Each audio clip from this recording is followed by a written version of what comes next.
আরে এই হ্যাঁ বলো। তোমার কি হয়েছে, এইভাবে বসে আছো? আরে বেশ কিছুদিন ধরে আমি খুব চাপে আছি। তোমার আবার কিসের চাপ?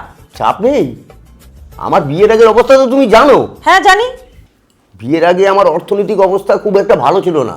তোমাকে বিয়ে করে আমার যতটুকু উন্নতি। और अभी तो रुको। তাহলে দেখলে বইয়ের ভাগ্যে স্বামীর যে উন্নতি। হ্যাঁ আমি তো জানি তুমি আমার ঘরের লক্ষ্মী। তাহলে মানতে হবে তো তোমার। হ্যাঁ তাহলে কিন্তু বর্তমান পরিস্থিতির অবস্থা তো জানো, জিনিসপত্রের যা দাম, এইটুকু উন্নতি দিয়ে আমার কাজ হচ্ছে না, আমার আরো উন্নতি দরকার। আরো উন্নতি করতে গেলে কি করতে হবে? আরে ভেবেছি আমি হ্যাঁ আমি দুটো বিয়ে করব। কি? হ্যাঁ আমার কথাটা শোনো। কি বলো? কথাটা হলো তোমাকে বিয়ে করে আমার 1 গুণ উন্নতি বেড়েছে, ওদের দুজনকে যখন বিয়ে করবো আমার 2 গুণ উন্নতি বাড়বে।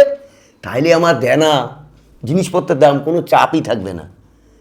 বলো ভাবনাটা ভালো না? তোমার উন্নতি আমি বার করছি।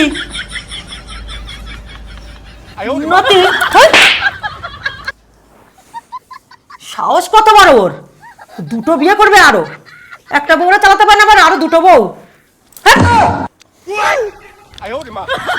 উন্নতিটা গেল আমার।